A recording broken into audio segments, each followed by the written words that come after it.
Pendant les 25 premières années de ma vie, lire a toujours été une souffrance. Je faisais partie de ces élèves qui passaient plus de temps à rechercher des résumés de livres sur internet que de lire vraiment le livre en question. Sauf que depuis 2 ans maintenant, j'ai appris à progressivement aimer ça.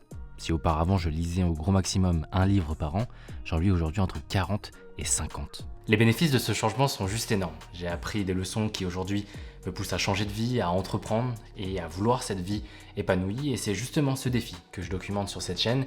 Donc pour les nouveaux et les nouvelles ici, soyez la bienvenue. Le premier déclic, c'est la prise de conscience. J'ai réalisé qu'après les études en école d'ingé, pour moi, on était beaucoup à arrêter de s'instruire sous prétexte qu'on avait la tête dans le boulot, la tête dans le guidon. Et rien que ça déjà, ça me gênait. J'ai commencé à lire sérieusement par le plus grand des hasards, je dois avouer. Mais j'étais à une période de ma vie où il fallait que ça change. Il fallait que je change. Je me retrouvais plus dans mon quotidien d'ingénieur cadre. Et comme beaucoup, je voulais changer sans trop savoir par où commencer. Les livres de non-fiction sont un parfait moyen de mettre un premier pied dans une autre vie. Ce qu'on achète quand on dépense 15 € pour un livre, c'est pas seulement du papier ou des mots à afficher dans notre liseuse, c'est du temps. Un livre nous permet d'en gagner énormément en nourrissant notre projection du futur avec des vies de personnes plus avancées que nous sur le chemin et surtout des vies qui nous font envie. Ça peut vous paraître étonnant, mais le premier livre de mon actuelle bibliothèque, c'est celui-ci, La méthode Life Mentor. C'est le premier livre d'Alexandre Dana et il est censé libérer l'entrepreneur qui est en nous et je crois que le pari est réussi, en tout cas pour moi. Ce livre m'a été offert en mai 2020 par madame sans trop de logique particulière, si ce n'est qu'elle sentait que je ne trouvais pas ma place et que j'étais pas bien dans mes baskets. Merci la pandémie. Et sans qu'elle le sache, ce cadeau a tout changé. Après l'avoir lu et relu, j'ai voulu creuser le sujet de l'entrepreneuriat. Et là, c'est comme si on avait ouvert toutes les vannes. J'ai troqué mes heures perdues en train de scroll ou geeker pour me plonger dans des dizaines de bouquins. J'ai appris que la non-fiction couvrait un nombre incalculable de sujets qui me passionnent. J'ai découvert ce qu'était le développement personnel, mais aussi des livres sur la créativité, le marketing, la productivité et plein d'autres choses. À ce sujet, j'ai créé un article sur mon site où je répertorie une partie des livres que j'ai lus et une partie des livres que je souhaite lire.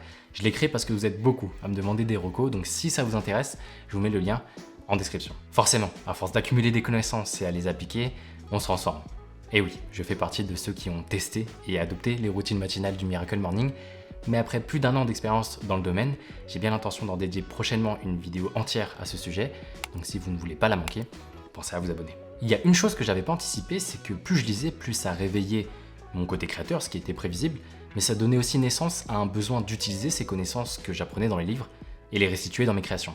Une sorte de serpent qui se mord la queue. Le problème, c'est que le seul système que j'avais mis en place, c'était de la prise de notes à l'arrache directement dans le livre, sachant que je ne le rouvrais jamais, ou alors de la prise de notes sur post-it que je perdais.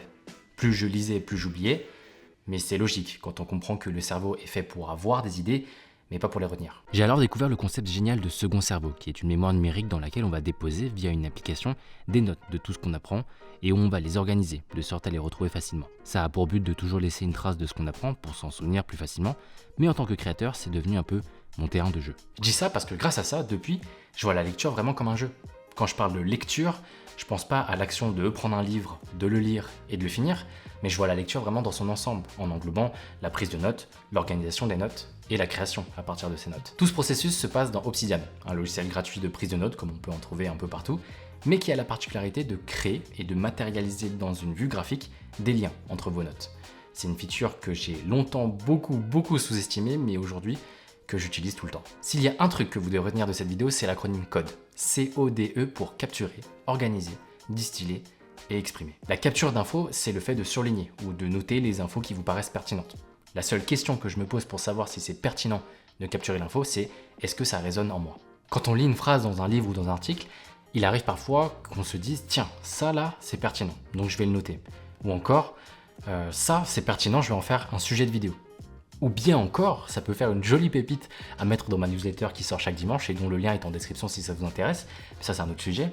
Bref, tout ça là, ce sont des signes qu'il faut sortir le surligneur ou toute autre chose et capturer. Une fois surligné, il nous faut transférer toutes ces infos dans Obsidian. Et là, vous avez 2 choix. Soit vous lisez sur Kindle ou sur tablette, et là c'est très simple, il suffit de copier-coller.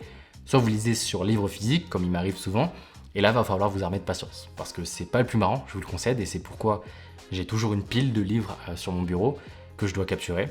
Je fais en sorte que la pile ne grossisse jamais trop, et quand je vois qu'il faut faire quelque chose, je me cale des sessions où je dois copier à la mano les éléments surlignés dans Obsidian. Alors je sais, à partir de là, j'en ai perdu pas mal parce qu'on se dit que ça prend énormément de temps, et ça peut être vrai, mais n'oubliez pas une chose, c'est que le temps qu'on investit là, on le gagne en double ou en triple plus tard quand on recherchera l'information. Donc soit on prend le temps, et c'est ce que je me dis, soit on prend le temps de lire, soit on lit pour rien. C'est vous qui voyez. Enfin vient le moment de la distillation, mon préféré, et peut-être le plus important. Parce que c'est bien beau de copier-coller des infos brutes d'un livre ou d'un article, mais se les approprier c'est mieux. Et le but de cette étape, c'est justement de garder que l'essence, que le nectar de ce qu'on vient de capturer. Il y a forcément des infos, des mots, des tournures de phrases qui ne servent à rien, et c'est à nous de se les réapproprier, de traduire parfois, et surtout de synthétiser la note. Je vois vraiment ça comme un cadeau que je fais à mon futur moi, de sorte à ce que ce soit super simple pour lui de revoir les notes plus tard. Et si j'aime autant cette phase, c'est que j'ai vraiment l'impression que les notes qu'on vient de prendre deviennent nos notes. Et c'est super gratifiant. Enfin, le E de l'acronyme CODE veut dire exprimer. Et c'est typiquement ce que je fais avec vous en vous parlant à travers cette caméra à ce moment même. Le fait d'utiliser les notes, le fait de créer à partir de ces notes, permet à la connaissance de s'ancrer dans un coin de notre cerveau pour de bon.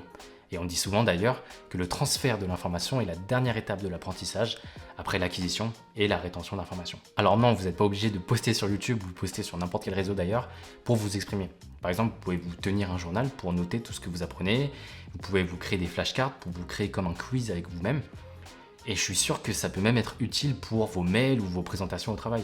Il y a vraiment de quoi être créatif dans cette partie, et c'est d'ailleurs tout l'objet de cette partie. Si comme beaucoup vous pensez que la lecture vous est difficile, c'est pas que vous êtes moins intelligent ou que votre attention diminue avec l'âge, c'est que c'est pas assez amusant pour vous.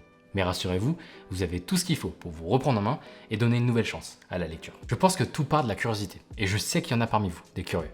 La curiosité de découvrir de nouvelles choses, d'en apprendre plus sur le monde, d'en apprendre plus sur soi, et de provoquer des changements de vie.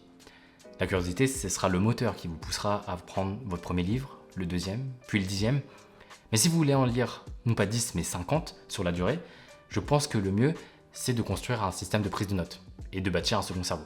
Parce que je vous assure, c'est vraiment trop une bonne expérience. Si vous êtes comme moi, vous retrouverez des sensations de quand on était enfant, quand on jouait au Lego. Sauf que là, une brique, c'est une note. Quand je vois la vue graphique dans mon Obsidian, alors certes, je suis fier, mais surtout, je me dis qu'est-ce que ce sera dans 10 ans. Vous imaginez l'édifice que ce sera ?